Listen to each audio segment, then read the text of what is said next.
Welcome, everyone. Thank you for joining us at the last session block of the Innovate Cities Conference. It's been a long 5 days, and wherever you are in the world, it's either Friday morning, Friday afternoon, or you're not going out and partying and it's Friday night and you're staying with us, and we're very grateful for it. This session is one of our curated sessions, so people that put in their applications to join the program as individual contributors have been grouped together by the co-hosts, and we have three separate presentations today, all on the topic of decentralizing data. And this is a really exciting and interesting lineup that we have for you today. I'm very excited to be facilitating it. I'm Stephen Bland. I'm from UN Habitat. I'm a climate change and innovation specialist in our climate change team. Normally in Nairobi, but currently based in Cape Town in South Africa. And before I introduce our speakers and the three presentations, just a bit of housekeeping. If you're on the live stream, either on YouTube or on our platform, you can click the Ask to Join button and join us here. We're in a parallel universe on Zoom. And that way we know that you're listening. You can also switch on your mic and ask a question. So the level of interactivity is much enhanced. If you prefer to stay on the live stream, that's also fine. You can use the chat function on the program page or on YouTube, and those chats will be migrated across to us here in Zoom, and we'll be able to respond to them. So those are your options for joining. And the other thing I want to mention is that we are in this conference aiming to update a document called the Global Research and Action Agenda on Cities and Climate Change Science, which is a bit of a mouthful, but is a very interesting document. And if you haven't had a look at it, I'd encourage you to do so.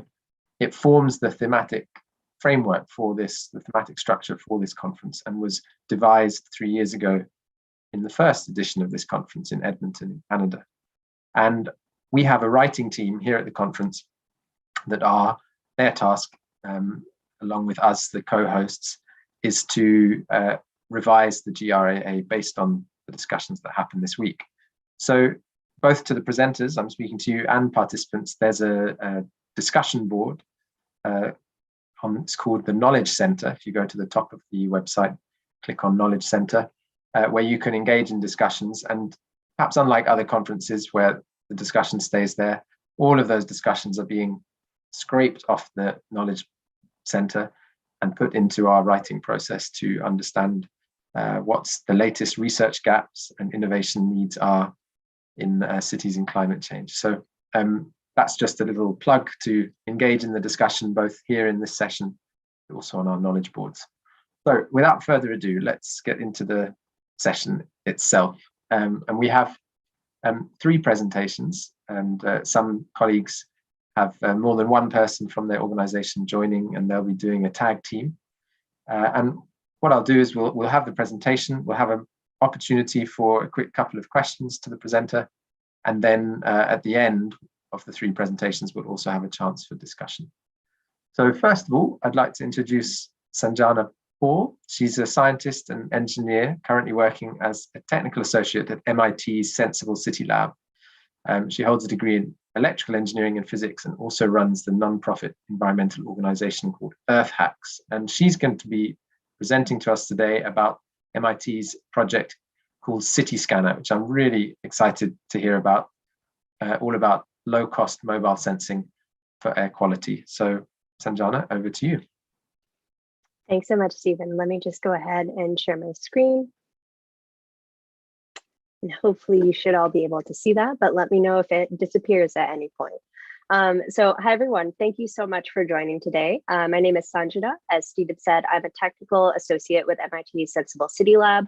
And it's really exciting to be here with people from all over the world in the same virtual Zoom room parallel universe to talk about the future of cities, sustainable development, and climate solutions and adaptation.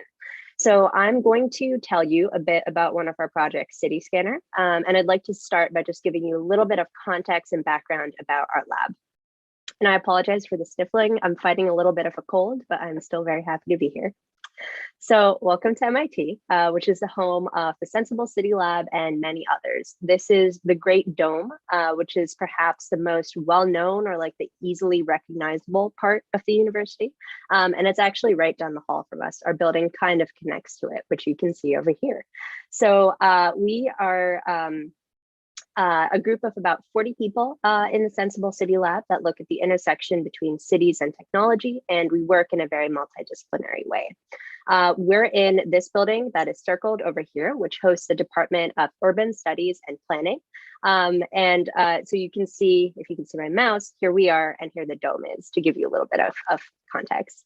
MIT is kind of like a maze, which you can maybe tell by looking at this picture. I've gotten lost a couple of times, but it's very common for research groups to consist of a bunch of people working across disciplines and working across themes. This is very much reflected in our lab, I think, where we work across a portfolio of a bunch of different projects. And it's very common for like an electrical engineer trained in the United States like me to sit next to a computer scientist from Italy and a designer from China, for example. So we're based in Cambridge, Massachusetts, but we work worldwide. So on this map, you can see some of the cities that we've done projects with. I feel I don't need to tell this group of people that cities are very important. The world is becoming increasingly urbanized.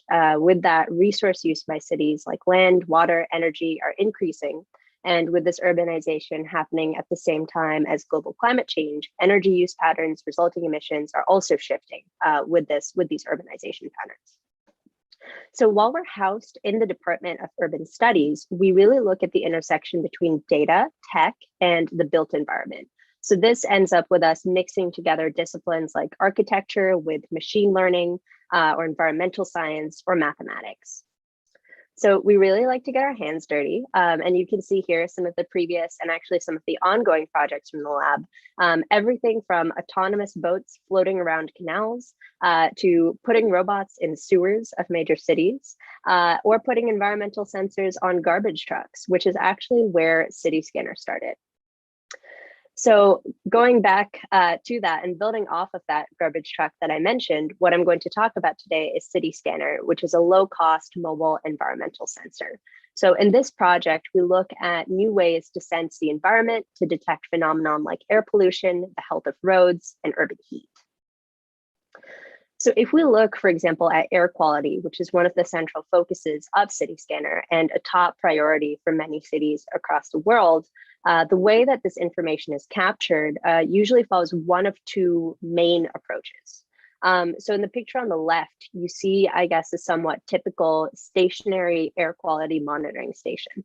So these types of stations, these types of sensors are fantastic for providing high quality, high time resolution, really accurate data. But they're very expensive, prohibitively so in many cases. They have a large footprint, they take up a lot of space. And cities might not be able to afford to have many of these sensors to get good coverage of air quality information across the city, and especially not in densely populated areas with a lot of foot traffic, like in the middle of the city center. So I think that like in Boston, which is right adjacent to Cambridge, and which is like a very interesting, innovative, tech-forward city, I think there's only a few of these reference monitors, like 3 to 5 or something like that. The other main robust air quality monitoring method has been satellite or airborne measurements or sensors. And these can be used to build maps of particulate matter or of carbon dioxide across the globe, like you can see in this picture here. So this approach gives like amazing, fantastic spatial coverage. With a single sensor, we can cover the vast majority of the globe, but we may only have a couple of data points a day. So in between these two approaches, one with a high time resolution and one with a high spatial resolution, but lacking the other dimension, back when City Scanner started, there was this question of how to achieve both a good space and a good time resolution. And the team began looking at mobile monitoring, mounting a sensor or set of sensors on some sort of moving vehicle and just letting it loose across the city. But as you can imagine, and I'm going to have this video play in the background while I talk, this method comes with some very interesting questions, right? The first is, how many mobile sensors do we need actually to cover a city if we're given a target temporal frequency, how frequently we want to measure? A second is, how do you estimate how elements of urban morphology, like street geometry, the urban canyon, even the mobility patterns of the vehicles and the type of phenomenon we're trying to observe, how do all of these factors affect the quality of the data collected? And that's what we call sensing potential of a city. But perhaps the most practical question is, who is going to drive around the city with those sensors in the first place? And if I can go to the next slide, success. Do we need special cars that look like this, a lab on wheels that are driven by professionals who are on the road only with the goal of collecting data? So Google is a great example of this because they're really pioneers in the field of drive-by sensing. And this approach is great. It provides really good data, but it might not be scalable to all parameters. And it also might not be sustainable in many senses of the word to have drivers collecting data continuously 24/7, especially for something like air quality that can change very rapidly. Also, having specialized vehicles might contribute to traffic and localized air pollution, which you don't need a mobile monitor to know are not so great. So then the question arises, can we use existing urban vehicles as sensing platforms? Urban vehicles like garbage trucks, which you see here, taxis, delivery vehicles, vehicles that are already out on the streets delivering goods, moving people, stuff like that. And can we just design a platform that allows those vehicles to be turned into opportunistic sensors? So that's what the initial deployments of city scanners sought to do, is begin seeking answers to those questions and seeing what kind of data can we get by using this concept of opportunistic sensing. So I'm going to show you another video so that you can see how it went. So for the first city scanner deployment, there was a partnership with the local garbage collection company in Cambridge. And they installed a device that was a PM counter, a particulate matter counter, a thermal sensor, temperature, humidity sensor, and deployed these sensors, which you can see here, which are modular and very beautiful in the initial deployment, on 5 sensors for about 6 months. So you can see on this map on the screen that they were able to build a very fine granularity map of air pollution, of temperature, of humidity data, as well as road quality across the city. So this data, this is online now. You can go to this website and see it. And perhaps most interestingly, citizens in Cambridge can go online and see it, and they can zoom into the street where they live and actually get an idea of, what are the air quality patterns across time where I live. So if we go to the next one, the first sensor that was designed that you saw in the video is very modular, but the devices that we're piloting now have been updated and they have a completely new and completely different design, making it more robust essentially and making it a lot easier to deploy on any vehicle. It's solar powered and it attaches to vehicles with magnets. It's literally the size of a shoebox, and I can confirm from empirical data it fits in a standard carry-on size suitcase. The device works autonomously. It collects a number of data points and it streams that data through, to us, excuse me.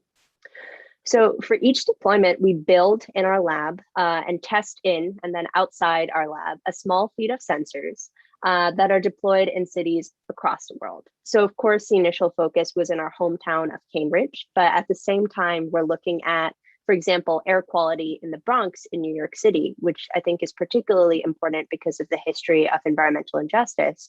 And we're also going across the pond to Europe, as well as Kazakhstan and Lebanon. So here's another super quick video just showing some of the work that's been done. So you can see the city scanners actually mounted on vehicles, and this is what they look like when they're driving around a city, continuously collecting data, continuously sampling data. So there's been some investigation into air quality and the incidence of, for example, asthma rates, which is a serious problem. And we also collect data that could be useful to help understand thermal comfort for pedestrians, as well as heat stress. This is a completely different scenario that we're seeing now, which is a small mining community in Sparwood, Canada, looking at tracking fugitive dust particles, which is a byproduct of mining activity, and which can be really hard to capture because it's a product of sudden events that might not be able to be picked up by stationary or fixed sensors. So the ultimate goal of this project, now that you've seen the sensors in action, is really to try and democratize hyperlocal data and to give this data back to citizens across the world. So this image, for example, is a map of New York City that's been created from about 5 devices mounted on 5 municipal vehicles through a partnership with the city. And you see each of the points is a sensor reading that was collected over the course of 1 week. So day after day, you can see some of these points, like here, for example, grouping together, coming together in clusters into what we call pollution hotspots, a location that sees a sustained amount of pollution over a certain amount of time. And then with this data, we can hopefully start to think about how we can support decision makers at the city level, how we can explore, for example, interesting correlations like schools and pollution hotspots, and allow people to get a much better sense of how sometimes invisible air quality is actually taking effect all around us and has real ramifications in what we're doing every day. So along with the sensing component, we try and work on a variety of tools to support this work. For example, this is an air quality dashboard that would be targeted towards city managers. And with this interface, for example, it's possible to analyze trends over time for different aspects of air pollution, like PM 2.5. But we could also look at gases like carbon monoxide or nitrogen dioxide that could allow us to produce hopefully informed guesstimates, we'll call them, of pollution sources so that targeted interventions can be taken. So while tools like that would be aimed at people who have the capability to act on these findings, we also really, really want to emphasize that we want to close the loop. And we want to bring back the results of these projects to everyone, especially to citizens of the cities that we're working in, to engage them with actually what's going on all around them.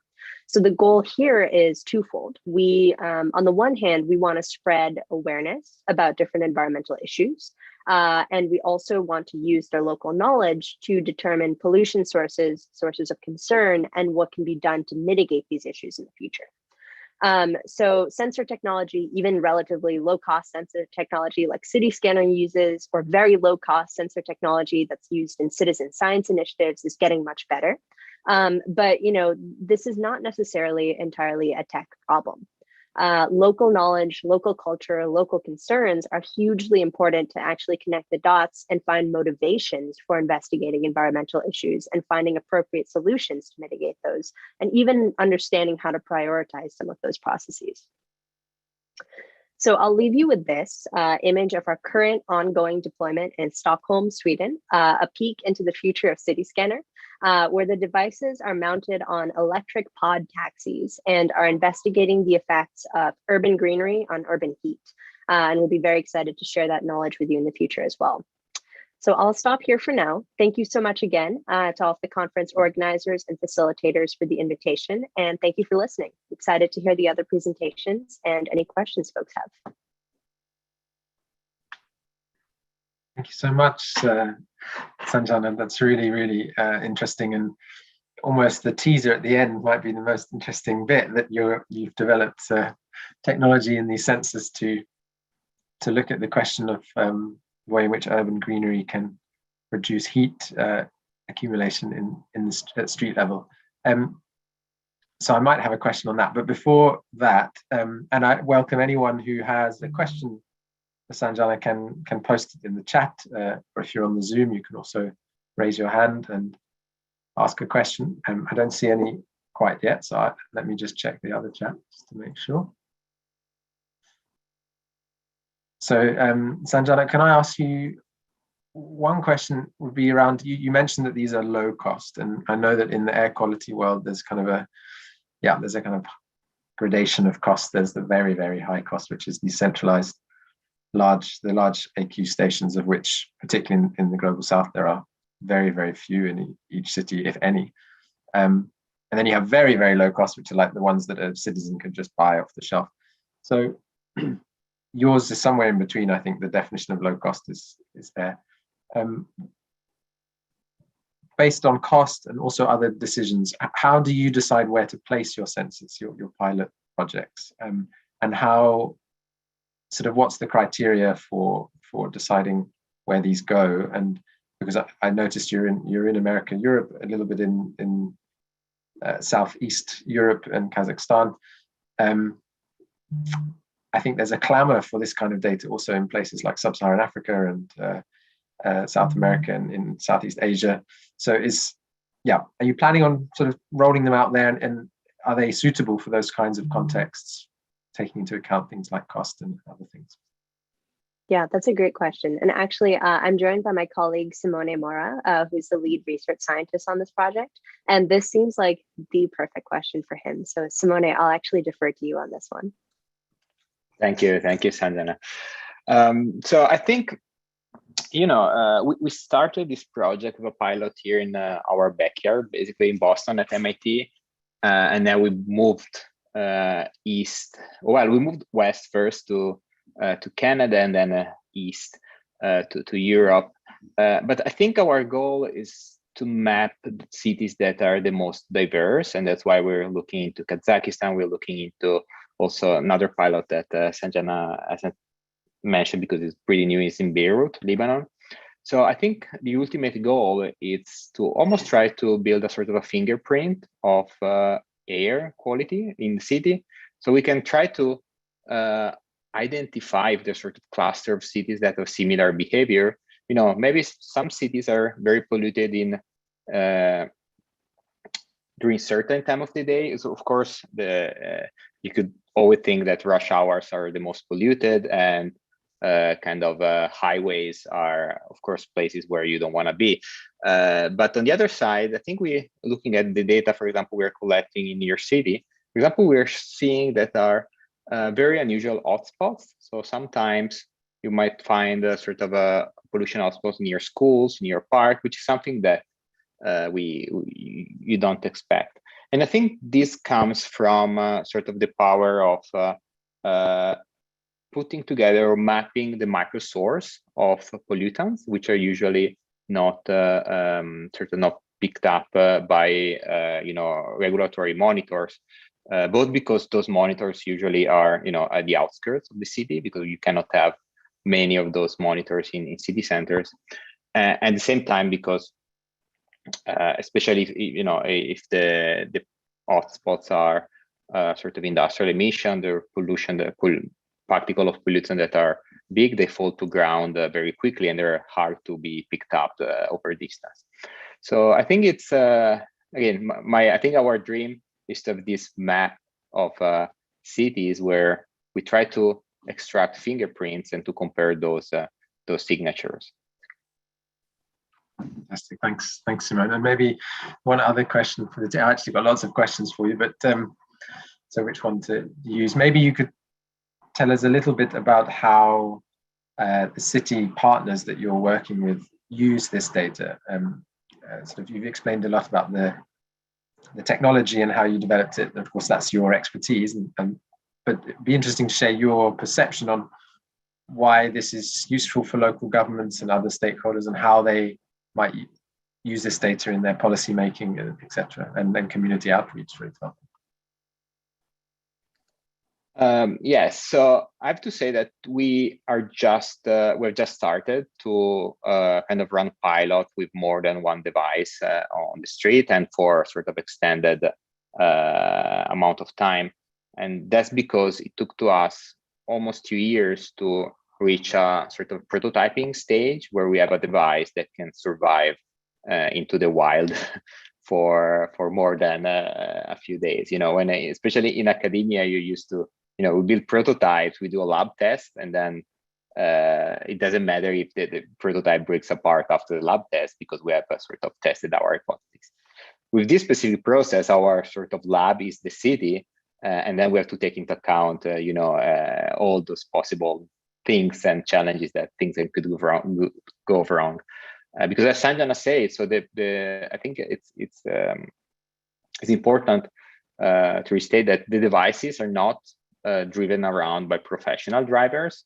So we partner with garbage trucks, and basically we don't have access to the devices during the course of the pilot, because that would be sort of interrupting their sort of routine and brings constant and so on. So we just started this process. We're collecting data, and for each of these pilots, we have a specific research question that is developed through also workshops like the one that Sanjana showed at the end. And it really depends on the context. For example, I can tell you that, in industrial cities, this information can be used to map sort of fugitive emissions, and also to empower citizens sort of to make claims based on the data, and not just based on their sort of empirical perception. In other cities, for example, this information could be used to drive the electrification process of cities. Most of cities, especially here in the US, they are sort of shifting to electrical fleet, and they might want to use this information to decide where to deploy electrical vehicles in certain neighborhoods that are affected the most from pollution. At the same time, eventually, you could think this is an information available to everyone. So you could choose perhaps the school for your kids, not just based on the quality of the education, but also quality of the air outside the school and so forth. So I think it's a process we're going through, and a process that needs participation from different stakeholders, from cities and from citizens. And I think that's why the next stage of this project, besides keep on collecting data, is really to engage with citizens to find a good idea about how to use the data in a way that's impactful for them. Fantastic, thank you. And I see a question in the chat there, and an answer going through already. If we get a chance to discuss that more, we will at the end. But in the interest of the other speakers, I'm going to say thank you to our colleagues at MIT, and hope you can stay on so that when we come to the last round of questions at the end, we can continue this conversation. Particularly interested to hear about how this urban greenery, this new version will work. But for now, let's move on. Thank you very much. And we'll move on to our second team of presenters. We have Neeraj Mishra.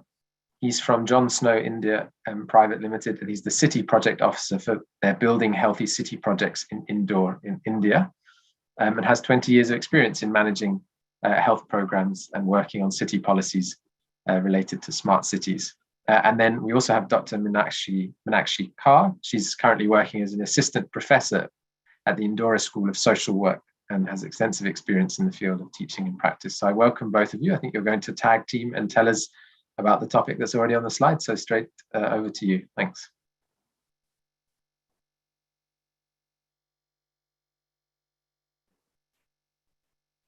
Yeah, thanks, Stephen. Hope you can see my screen. So, hello, everybody. I'm Neeraj Mishra, as I'm already introduced by Stephen. So I'm working as a city project officer with John Snow India, and I'm working in Building Healthy Cities program in Indore, India. And my co-presenter is Dr. Meenakshi Kar, who is working as assistant professor in Indore School of Social Work, and which is also a partner of this innovative study, air pollution study in Indore. Today, we are going to present our innovative initiative on engagement of community in mitigating air pollution in Indore, India. So let's start. Let me describe about our Building Healthy Cities program in brief. So as you can see, this is USAID funded Building Healthy Cities project. This is 5-year learning project. And we are working in 4 cities in 4 countries. So in India, we have taken up Indore, and in Nepal, we have selected Kathmandu. We have Vietnam. In Vietnam, we have Da Nang city, and in Indonesia, we have selected Makassar city. So basically, JSI is leading that particular program with our partners like John Snow India Private Limited, which is Indian body of JSI, and we are partnered with the International Organization for Migration (IOM). We have East Meet West Foundation, Urban Institute, and Engaging Inquiry. As we are working in Indore, so I would briefly describe the city. Indore is the commercial capital of Madhya Pradesh province. Indore has been selected for one of the 100 Indian cities of India to develop as a smart city under a smart city mission. And good thing is Indore is cleanest city of India from 2017 to 2020. And you were surprised to see if Indore is 25th rank in 2016 and top from 2017 to 2020. Now Indore is geared up for 5th time in a row in 2021 also. And many Indore is also declared as a water plus city under Swachh Sarvekshan 2021. It's under Clean India Mission Drive. Building, let me describe about our Building Healthy Cities approach. Building Healthy Cities project is mainly working with the smart city and other government departments like health, education, pollution control, child development scheme, etc. So basically health is the core of this Building Healthy Cities project, and it's a determinant that really contribute towards health and healthy city. As I told earlier, it's a learning and demonstration project. It's a very small project. We basically testing various models and various pilots to make a city healthier, and of course considering these 4 sustainable development goals and its approach. I would like to brief here about our system thinking approach that we are using while implementation of Building Healthy Cities project. BSc has done various assessment of the city. Like we have done political economy analysis, we have done health need assessment, we have done non-communicable disease and environmental survey also. We have done health center functioning assessment and assessment of citizen reporting system also. Based on the findings and results of those assessments and several stakeholder consultation, we have developed a context map where we can see how Indore's system is working. Where are the enablers are there? What are the inhibitors are there in our system? Again, we update that data, and by different stakeholder consultation, we identified leverage themes where we can have more focus and intervention by the city government or other donors. In the next step, we have developed a city action plan based on our last 3-year working experience. And we have implemented various initiatives, right from health promoting school to study on air pollution. We have done participatory research activity also in Indore. And we are mainly working with multi-sectoral approach. So we have developed a city's action plan also.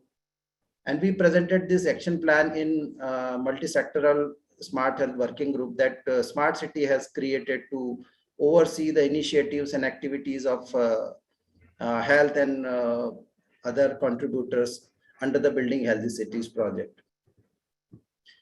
As you can see in that action plan, we have found out the need of addressing air pollution in Indore also.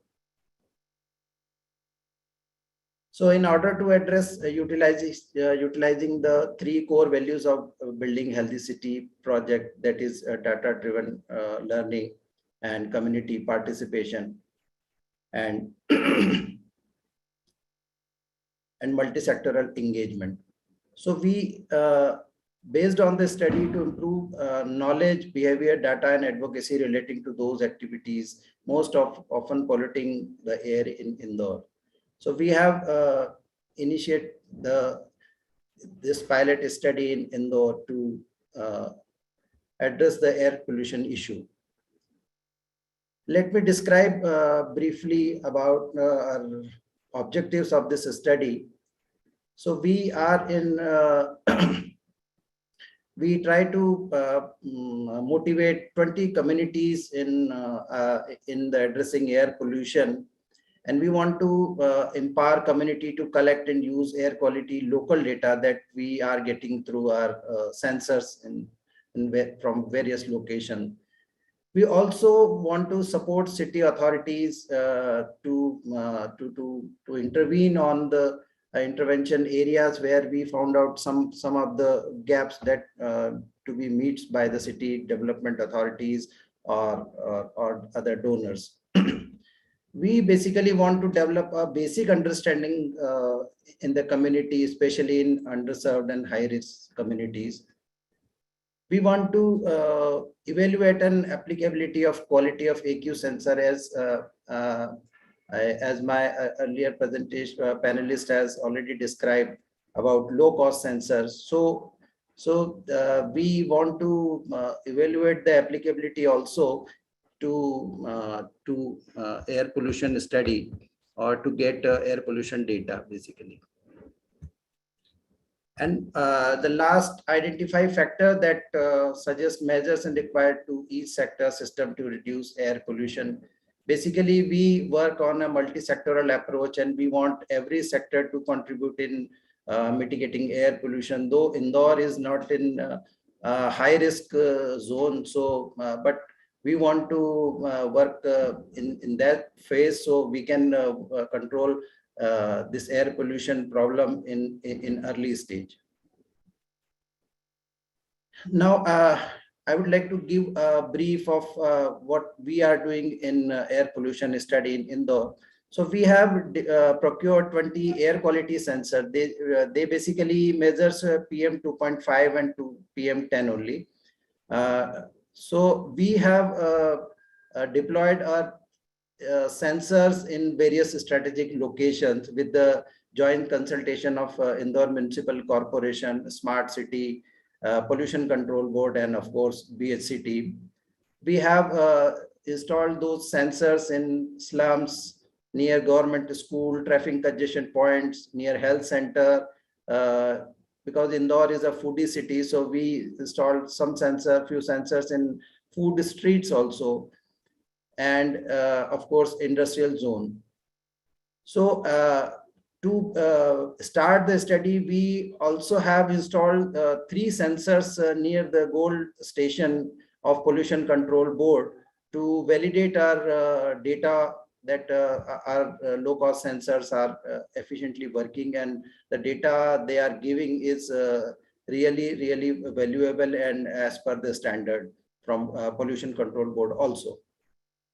And we are in process to use the data from 6 permanent stations also that were installed by Pollution Control Board in Indore. And we are also combining that 6 station data with 20 low-cost sensor data in integrated and command control center that established by the Smart City in Indore. This integrated and command control is established by Smart City. It would work like a brain of the city, and the basically main objective of establishing this ICCC is to make use for decision makers and as well as citizens also. We basically working on main theme, that is communities participation, and we have selected 20 clean air guides from each location where we installed these 20 low-cost sensors. They are basically volunteers, and they are mainly responsible for to maintain this low-cost sensor and collecting the data from their location and disseminate that information with the community and community leaders where they are living. So basically, in that initiative, we have engaged Indore School of Social Work, which is an university which is working in Indore, and they are partner in this air pollution study, and they are mainly responsible for training, monitoring, and capacity building of clean air guides. So here I end this presentation, and the second part I would like to invite Dr. Meenakshi to focus how they are working in community, what are the findings of this low cost sensors in Indore. So I would like to invite Dr. Meenakshi. Over to you. Okay, thank you, Neeraj, for giving me the opportunity to present the study which is taken by Indore School of Social Work. And hello, friends. And I am very happy to share my experience. Neeraj, please change the slide. Yes, friends, now you can see the slide which is showing the type of location. As Neeraj said that we have identified 20 locations for implementing this study, and these 20 locations are have the five different types. These types are some of the locations are traffic squares where the heavy traffic congestions are there. Some sites have the industrial area. Some sites are slum area where the urban poors are residing. Some sites are the construction sites. Lots of construction is going on. And the another type of these locations is the marketplace where many food streets are there. So these are the five categories of sites we have identified. Next, please. Next slide. Yes. Friends, now you can see this slide, which is basically showing the concentration range of PM 2.5. Friends, this is the graph which is drawn from the data of our first quarter. And from all the 20 centers, the data which we have collected, it shows that the PM 2.5 in our first quarter is quite high in slum area where urban poors are residing. And another type of location is where PM 2.5 is high, that is the industrial side. Friends, we will see in our coming slides why this is so. Next, please. Yes, and now I would like to share some of the activities which we have taken under this study. One of the activity is we are liaising with the city government, MP Pollution Control Board, and ICCC. City government, we have contacted Indore Municipal Corporation, which is basically providing us the logistic support. Then smart city is basically a support system and helping us to mobilize the resources. And with that, we are working with the police department, especially who are taking care of the traffic in Indore. With that, we are working, as Neeraj said, that MP Pollution Control Board. Pollution Control Board is basically helping us in validating the in data calibration. And also time to time they help our clean air guide to educate regarding the air pollution. With that, we are also in closely working with ICCC. ICCC, as Neeraj mentioned, it is the center run by Smart City Indore, where the data are integrated from the different services which are run by the administrator, local administrator, and the state government different services. Next, please. Friends, our another activity is we have engaged the clean air guides. These clean air guides are the community-based volunteers.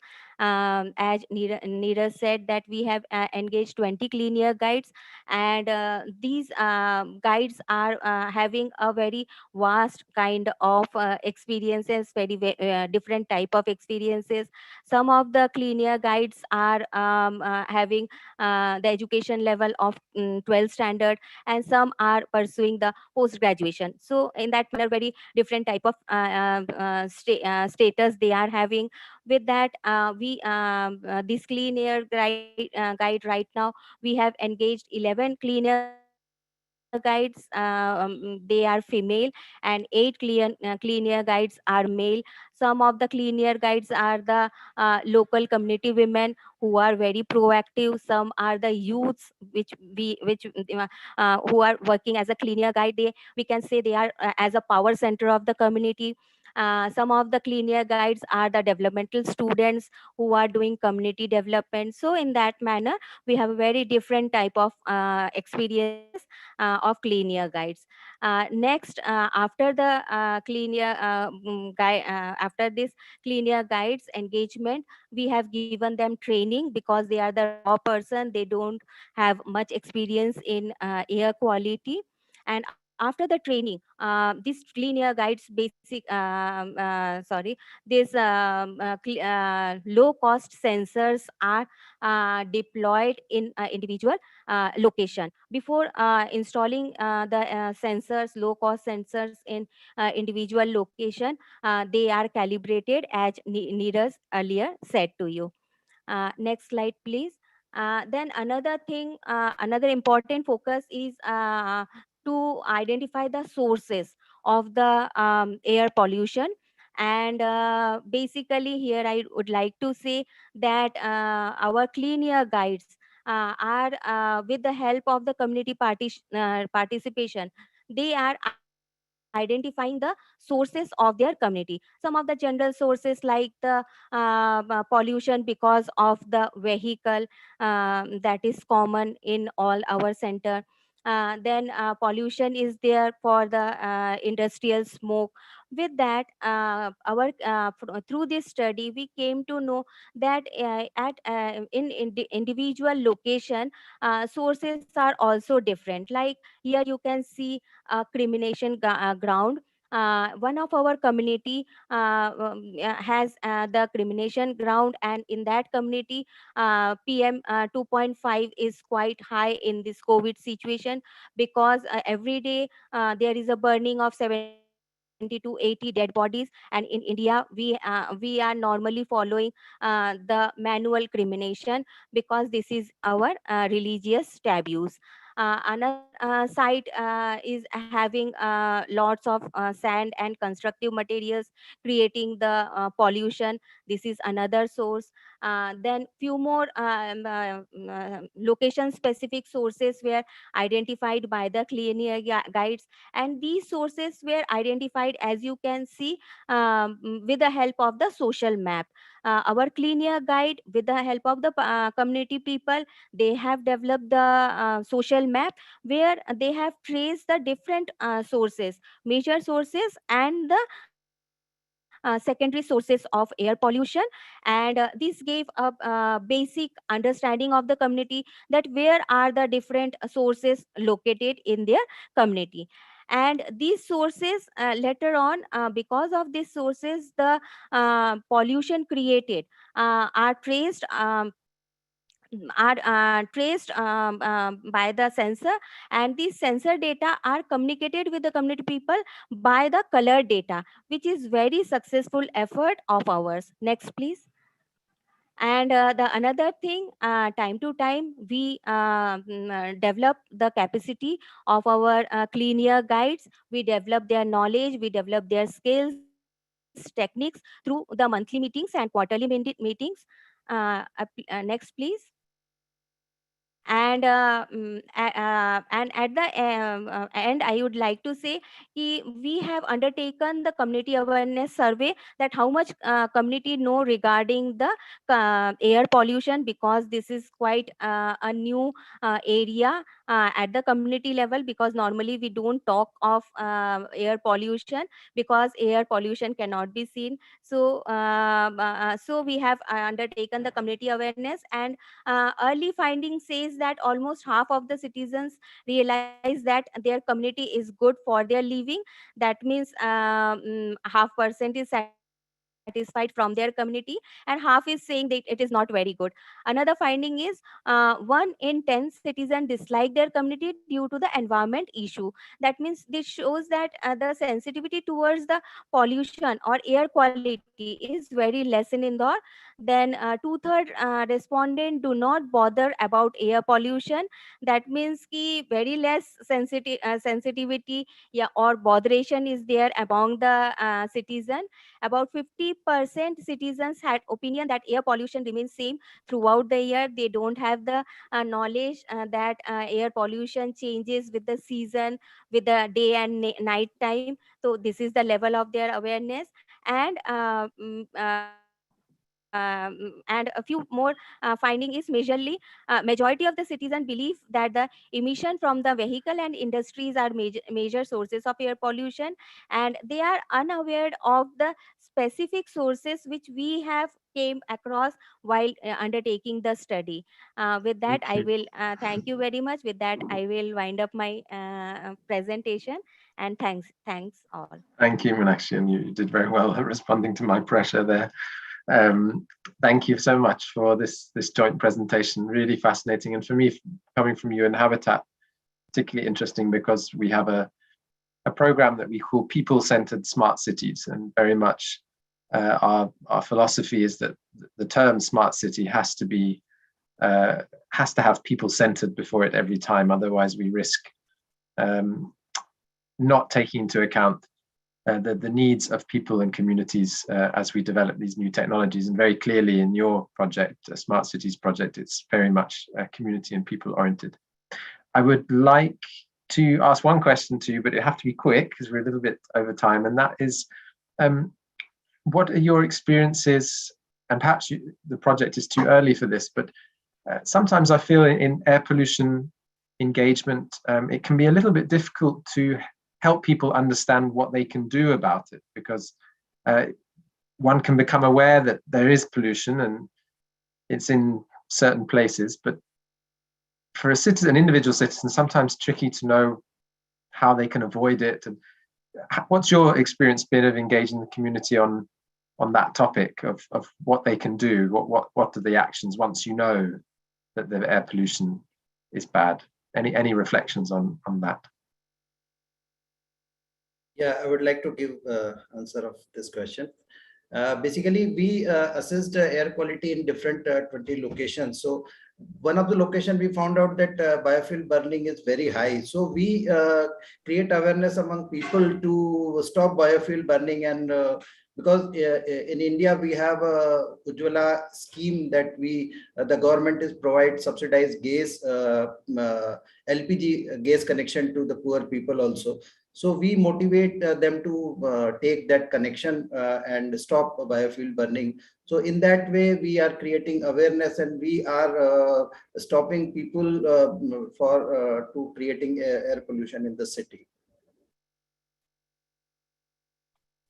Fantastic. Yeah, a very concrete example where your data has helped to identify a solution. That's really fantastic. So thank you. We're going to have more time. I noticed that there was a question in the chat, which I should have gone to rather than asking my own, but we will hopefully get round to that at the end. I want to introduce first, though, but feel free to answer it in the chat if you want to give an initial written answer in case we don't have too much time.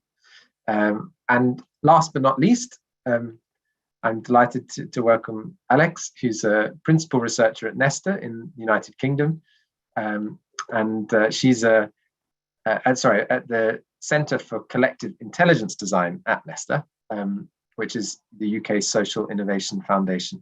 She's led a number of research projects for them, and her focus is on how artificial intelligence can enhance and scale collective human intelligence. So we're delighted to have her with us, and she's going to tell us a little bit about one of the projects called Civic AI, and over to you.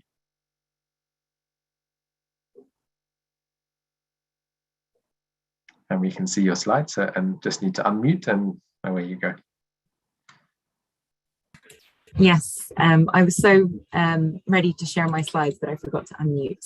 Thanks, Stephen. And yeah, just a pleasure to be here today. I'm almost sorry that I have to give a presentation because I'd rather have the discussion with the other speakers. Really great to hear about their projects. So as Stephen mentioned, Nesta is the UK's Social Innovation Foundation. We're mission driven, and the team that I work for, the Centre for Collective Intelligence Design, is one of our core innovation methods. So we apply a whole range of different approaches in order to find solutions to the three missions that we work on. And so the kind of work that my team does ranges from very much the kind of landscape analysis and synthesis of different research approaches that mobilize collective intelligence, as well as running active research and demonstration projects of applying collective intelligence. For example, our latest project is a partnership with the International Federation for the Red Cross, thinking about how collective intelligence can be applied in the context of crisis response.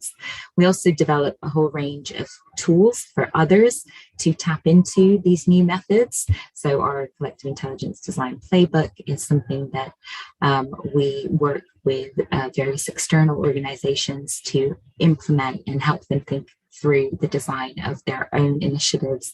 For example, we partnered with the UN Development Program's Accelerator Lab network in order to design new collective intelligence projects all across the world using those tools.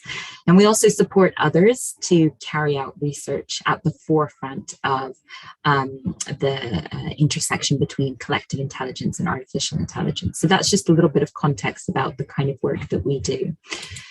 And so today I want to, first of all, just introduce what I mean by collective intelligence, and at least when we use it in our team and in our work, and give a brief overview also of the research that we've done in artificial intelligence and collective intelligence and that combination. But as Stephen said, mostly I hope I will have enough time to explain or introduce a project that we carried out in partnership with Dark Matter Labs and Lucid Minds last year, which is called Civic AI, where we looked to the future of how we might aim to use AI in a more community-centered way to really enhance community response. So really resonating with some of the examples that were given previously by the other two speakers, but possibly thinking, how could we augment this in the future if we're developing AI technologies that could really be community-centered? And I'll go into detail about one specific part of that Civic AI project, which describes an approach, a community-driven approach, which is enhanced by AI for monitoring and measuring the benefits of green urban infrastructure. But collective intelligence, what is it actually? At its most simple, I think you'll all be familiar with it. It's the idea that when people work together on a problem to generate idea and to share insights, they are able to be more than the sum of their parts. And even though it's not a new concept, after all, we've been working in teams and in communities for many hundreds of years, what's new and what is the exact focus of my team is how collective intelligence has really accelerated during the digital age. So the ways that we're using technologies now to bring together diverse groups of people at a much greater scale and at a different speed so that they can communicate both synchronously and asynchronously, and how we can also use technology to mobilize new types of data and insights that are being generated by distributed people so that we can apply that to problem solving. We see collective intelligence all around us, from the platforms like Wikipedia or citizen science platforms or global mapping communities such as OpenStreetMap. So I'm sure that you would have come across it, at least in some form, particularly if you signed into this session, which probably indicates a natural interest to those kinds of approaches. So really, I guess to summarize, the 21st century collective intelligence is about mobilizing diverse resources of intelligence at scale. So this combination of data, people, and technology is key, and it's allowing us to solve complex problems. So this slide is an overview of some of the methods that you might have come across under this broad umbrella term of collective intelligence. So citizen science is a popular one that was mentioned previously. Also participatory sensing, even though it's not on this necessarily on this slide, it's another one that we often come across, but there's many more, such as crowd forecasting, participatory budgeting. And the thing that really brings them all together is this combination of new ways of using data, mobilizing people, and tapping into that through new technology. And so really the focus of a lot of the research that I've done in the team over the last couple of years has been this new era of collective intelligence, which not only works with the intelligence of people, but thinks about how machine intelligence can be integrated in order to help augment the capabilities of groups of people. And I guess there's a little bit of a response here from us and the type of research that we generally see around AI, where there's a focus on replicating human capabilities through quite a narrow range of tasks, or thinking about how individual humans can be more efficient. And we really focus on that idea that AI can be used to augment and enhance group intelligence or group problem solving. So that's what we're interested in. And of course, it's not a given, and there are risks. I want to recognize that. And so we're increasingly, of course, seeing that AI can also perpetuate many social biases and injustice. So we're just as interested in the reverse relationship of how collective intelligence methods, participatory design methods, can actually improve the technology that we're developing so that we can overcome some of those challenges that have, and risks that have been highlighted about AI technology. And so we think there's really this great potential in bringing together the complementary capabilities of human and machine intelligence. And the reason that we want to look into these methods in much more detail is that they have a whole range of added values that can be brought across different stages of a problem-solving cycle. So when it comes to applying collective intelligence for the purpose of better understanding an issue, the kind of value added that we really see often is the increased timeliness and granularity of insights, and that kind of contextualized knowledge. This was also referenced by the other speakers who've been working with communities or grounded sensing. Whereas if we think about decision making, the kind of value added generated by collective intelligence approaches is often in increasing the perspectives when you have issues that are very tense or have competing priorities and are difficult to take collective action on. And so by increasing the diversity of perspectives of people who are involved in not only thinking about the different options, but also then deciding on what action to take as a result of those options, you get to see that there's an increased ownership and legitimacy of the decisions that are made.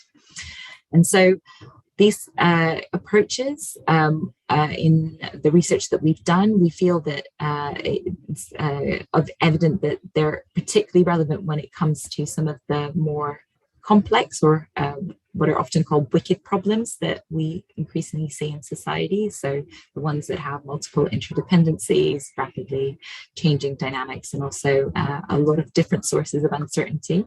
And I think what's been really interesting over the last 2 years is that collective intelligence has really demonstrated its value in response to the COVID crisis, where we have seen groups of volunteers mobilizing to help other people in their communities to map and manage resources. We've seen citizen science projects generating new data about symptoms and the impacts of COVID, which have helped scientists to understand the way the disease develops. We've also seen a lot of open innovation and DIY communities really helping to generate new types of solutions and create PPE when it's needed, and when public sector organizations that are responsible typically for response in those kind of crisis environments have really struggled to understand how to act. So I think when it comes to the climate crisis, this is another example of a characteristic wicked problem where there's similar interdependencies, multiple sources of uncertainty, and also this real kind of challenge of having agreement over collective action and understanding the kind of trade-offs that we have. And so in the next couple of slides, I'll give some examples, hopefully to bring this to life, of what I mean by collective intelligence to address wicked problems. And one of them, this first one, is really thinking about how we can apply new approaches and collective intelligence to acute crises. So particularly when it comes to extreme weather, I think we can all say that actually when you need to be really careful about timing. So timing really is so vital when you're planning a response, when there's an unexpected breaking event. And Data is a company that's developed a tool that really draws on passively generated collective intelligence from locations that are experiencing extreme weather events. So what they've done as a company is create a data pipeline that draws on locally generated content about these situations as they unfold. So they use publicly available data, but also different data sources from, for example, first responders, in order to really get as much information as possible from a location where an extreme weather event is happening. And of course, that is a lot to process. And here AI is making a contribution, helping to tailor or synthesize that collective intelligence and identify the real insights and early signals in the noise. So what I think is really interesting about DataMiner as an example is it combines the kind of localized insights generated by people who are on the ground near a crisis that's occurring with this filtering mechanism of AI. So there's the application of natural language processing and computer vision to more efficiently process those insights and help generate first alerts to local responders so that then they can effectively manage their response. I guess on a more kind of long-term or slow onset consequence of the climate crisis, we can think about the changes to biodiversity. And here, the real value added that we have seen, or examples where we've seen a real value added from collective intelligence, have been through projects like iNaturalist, which help to monitor the changes in biodiversity of different species across the world. And it's a network of amateur and professional nature lovers who use a simple app to map and share observations of biodiversity, creating between 15,000 and 40,000 observations per day when the app is that are uploaded onto the app. And so what's really vital about this is that there's also another there's not a possibility to generate that level of granularity and detail in data through other means. So it's the data produced by the iNaturalist community are used by scientists, they're used by conservation agencies around the world. And here AI is helping to generate recommendations for the tagging of different species as observations are uploaded. So it's really helping participants to both learn about what they see and around in the world around them, and to accurately label it so that the data set that is being generated is of as high quality as possible. I've seen that I have not as much time left as I thought from Stephen, so I'm going to try and speed up. I guess from the research that we've done, we've mapped 4 main interactions that bring together artificial intelligence and collective intelligence methods, and we've looked at that through methods like citizen science or crowdsourcing and many others. But I won't talk about that in detail because I want to get on to the Civic AI project, but I'd really encourage you to have a look at some of the resources that we have online, which go through lots of different examples that we've found found where that are similar or even very different to the two that I've spoken about in detail. I guess by doing that initial landscape analysis of how AI and collective intelligence are currently being brought together in the examples across the world, what we've seen is that there's not as much maybe imagination or thinking about more experimental approaches and more systems level interventions that could really put AI to the best use that could make sense for communities. And so for the Civic AI project, that's really where our focus was. We wanted to, based on the research that we've done as part of our foundation report, this the future of minds and machines, and also the kind of emerging research frontiers in AI, think about how can this technology be best applied in a community context so that it's actually amplifying the capabilities of communities, addressing their needs, and as they are identifying the challenges that are most important to them when it comes to the climate change mitigation and resilience. And we did this in the context of the UK, I guess triggered a little bit by the fact that there are 3/4 of local authorities that have declared in the UK the climate emergency and a commitment to taking practical action. And of course, urban areas lie at the heart of this because they account for most of the emissions and are increasingly affected by extreme weather events and other consequences of climate change. And I guess the challenge is knowing where to start. So if you're a local authority and you want to mobilize or make the most of the efforts that are going on in your community and plan a kind of long-term strategy that will be sustainable, that also makes use of the best that's being provided in terms of technology, where do you start? How do you build that kind of system? So that was the premise behind the Civic AI project, which we launched in March of last year, and we worked on it in partnership with Dark Matter Labs and Lucid Minds. So there's, although there are a number of different research collaborations that look at how AI can be applied to help us make progress on climate change, many of them are tech-driven. So we thought that it was really necessary to think from a different perspective and really start from the kind of work that civil society organizations and communities were trying to do and put into action, and how AI can be integrated into that. So the Civic AI Toolkit, which was the result of this project, is a series of 3 strategic blueprints, which are ultimately mapping out the different infrastructure components, the tools, and also the different actors that are necessary to respond to climate challenges at that localized level. And we spoke to many civil society organizations when trying to identify the key areas where we could have use cases, and to identify where this type of approach might generate the most impact and value.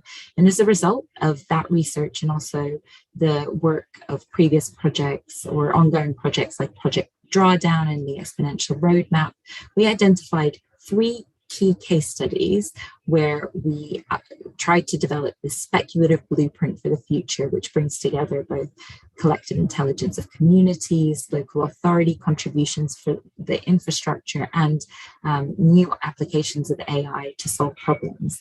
So I will talk to you briefly through the one which was about measuring the benefits of green urban infrastructure, but there are 2 more that I would encourage you to look up and look into the detail of. So these are some of the common challenges that we were hearing from civil society organizations that they faced when trying to develop local climate action programs. So common ones included maintaining commitment to and sustaining behavior, bringing together diverse groups of people, also the kind of maintenance and bureaucracy of maintaining systems, and having to start fresh a lot of the time, so there wasn't as much to learn from other projects. And so different blueprints that Dark Matter Labs and Lucid Minds developed for this really tried to respond to both those common challenges across all of the 3 use cases, but also specific problems that were for the issue in question. So when it came to our connected urban forest blueprint, the problem that we were responding to is that even though there are recognized benefits of green infrastructure, from cooling effects to improvements in biodiversity, improvements in air quality, often local authorities, they struggle to justify the costs of implementing large-scale green urban infrastructure projects. And so the mapping that we did, the kind of this system that is detailed in the blueprint, is a response to having a community-driven and remote sensor-driven monitoring system, which is then used to not only estimate the kind of benefits and impacts of green infrastructure as a green infrastructure project is being implemented, but also to help simulate future impacts based on a machine learning that is being continuously updated by the data that is contributed by communities and remote sensors. So it all sounds a bit complicated, as I'm sure you can imagine, but when it's broken down into its component parts, I think what's really important to emphasize in each of the blueprints that we developed is that we looked at how far away a system like this is in terms of technology readiness, and indicated for each step of that process what are the component parts that you need, where should you start for a minimum viable product, who are the people that need to be involved, so the kind of domain expertise you need, the technical expertise you would need, and who would need to be involved in the implementation, and how could those partnerships work. And I have to say that I think it's not the technology that is often the kind of main problem or the main challenge to overcome in these instances, but it's that coordination between multiple sources of expertise and partnerships that really requires the most time and attention to make a system like this possible. And we didn't pull this out of the blue, so we drew on a lot of existing technology, and as I said, also some of the more emerging AI applications. So hopefully that makes it a little less intangible, and I think that it's really meant to inspire local authorities to think practically about what do I need to do to maybe take or build a system like this together with communities, local civil society organizations, and technology providers. I had more, but I'm going to stop because I know that we don't have very much time. So thank you for your attention. And if you have any questions about this or any of the others blueprints, then please get in touch.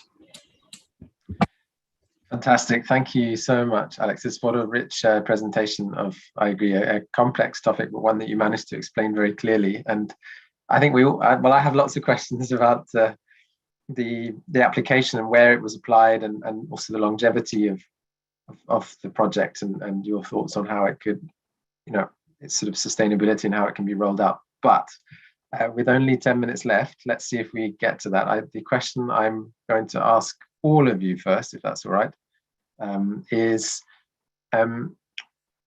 so that we can curate some information from you for our revised research and action agenda that I talked about at the beginning of the session. And so it's a question to all of you, and I will go in the same order. And I'd like to hear from you. You can choose to answer both or just one, but the first question is, what is the sort of key research gap that you have in your area of work, that or a research priority that, if time and attention were paid to this unanswered question, it would really help the delivery of goals of your work. So what is the key research gap?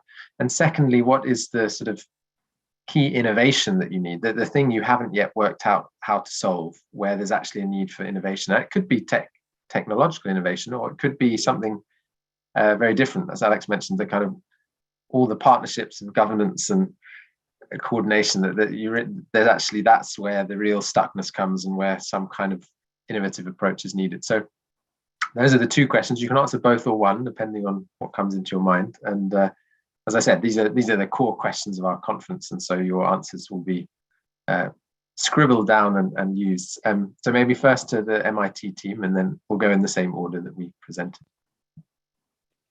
Yeah, sure.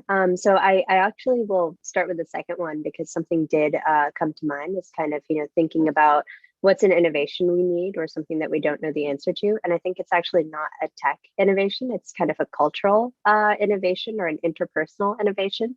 And that's just kind of understanding how we can better interface with people from all over the world, while also kind of paying attention to the unique culture in every part of the world that we look at. So how can we approach environmental sensing, environmental monitoring in a culturally appropriate way, in a way that's kind of like loose enough for us to accommodate all of the, amazing cultural differences that make our world so interesting, but also be robust enough that we can still kind of compare deployments to each other and kind of understand the results of our research.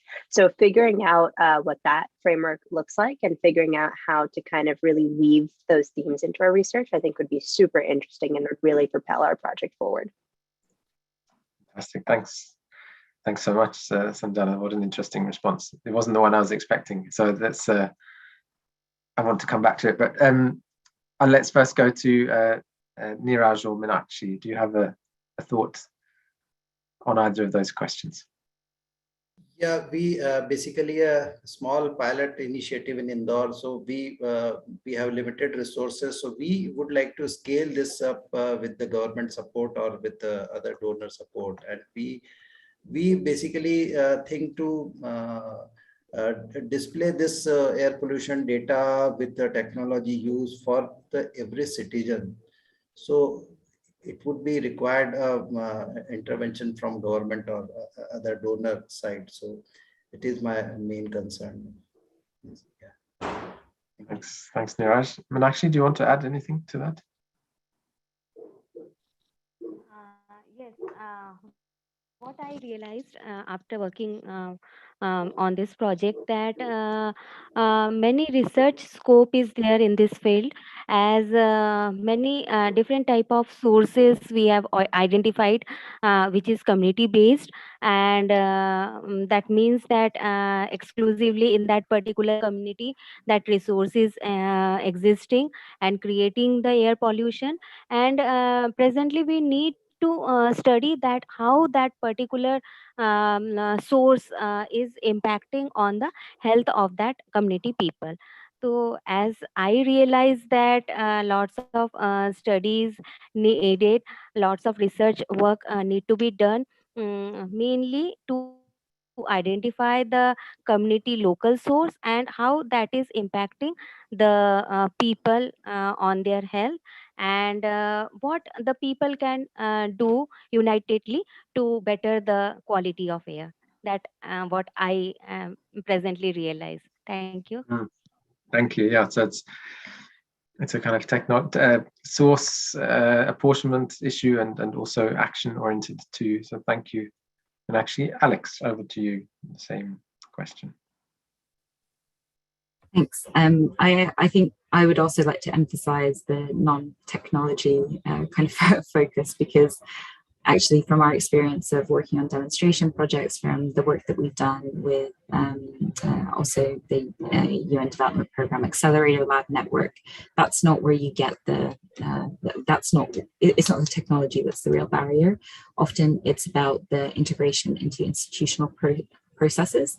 So the first question that you asked for the MIT project of how are local decision makers making use of this innovation, how are they making use of the data that's collected, that's often the point where it gets really, really challenging to make sure that there is that pathway for some of these fantastic projects who are really doing so much to involve communities, to generate knowledge in new ways, to actually become part of the official monitoring systems. I think it's something that is really important for us to think about in the context of the Sustainable Development Goals, where that gap of when a source can become integrated into the official monitoring processes, it takes years.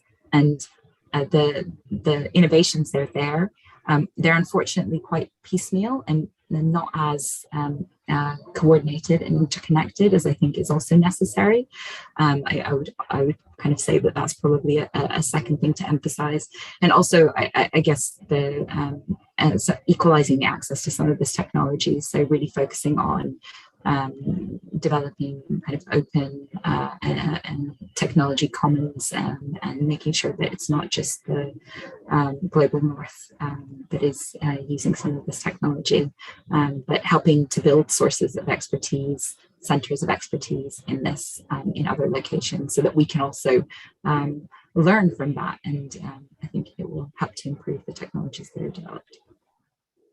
Fantastic, thank you. Thank you for this rich set of answers, all in a way drawing on kind of the reflecting the fact that almost all of you are operating in sort of systems theory at the niche and at the margin, and working with innovation, and there's a kind of stable regime above you which you're trying to fire these solutions and new forms of data, all quite localized, all using relatively new tech. So I think in that way you share some challenges of how to get this stuff into the regime, and by regime I mean the structures of government and society that are currently using other ways of understanding the same challenge. So I think that's a common reflection. We have 2 minutes left, and not enough time to do another round, but there were two very specific questions in the chat, so maybe we have time to at least clear up these specific questions. One is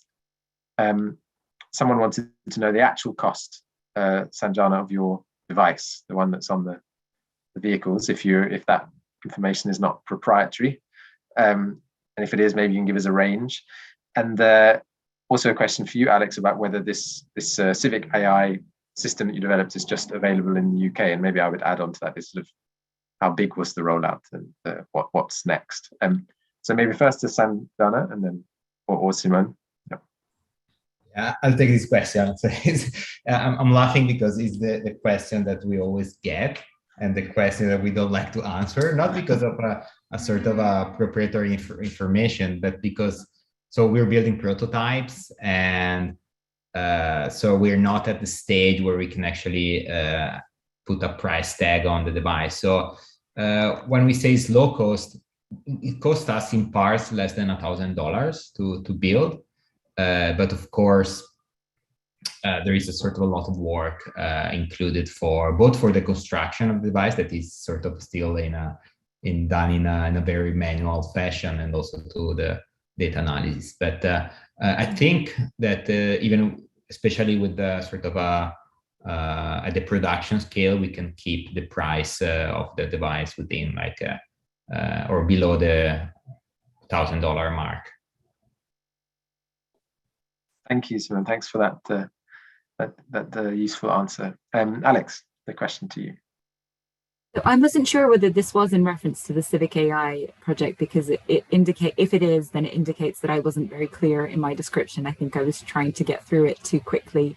But the initial work that we did was very much developing the kind of pathway to implementation. So the Civic AI toolkit is the first step that could then be turned into a practical project.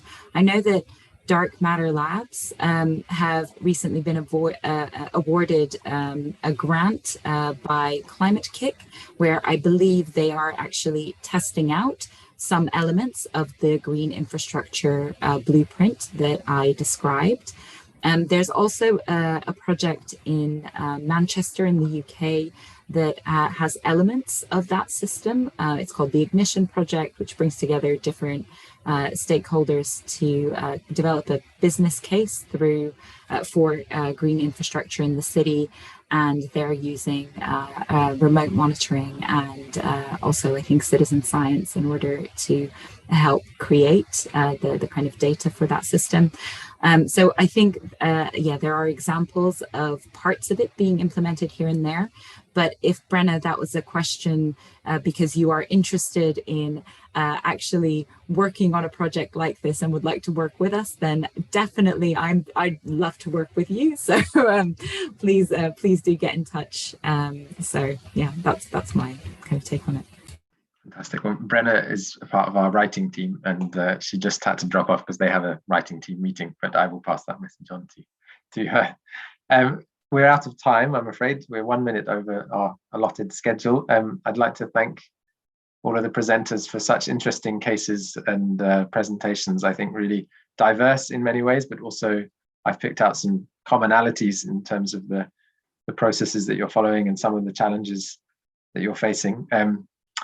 Yeah, just a big thank you for taking time to share with us. This recording of this presentation will be immediately available at the same link, the session page, and the same YouTube link. And encourage you to head over to the knowledge space and write some thoughts or comments there. Speakers, I'll be sending you an email to see if you might be willing to do a little bit of follow-up to help us with the write-up process and share some of your insights that you made today. Otherwise, have a good rest of your Friday, if there's any of it left. And thank you to our colleagues in India for joining so late on a Friday night. Thank you very much. Thank you very much. Thank you so much, everyone. Thank you. Bye. Bye. Bye-bye.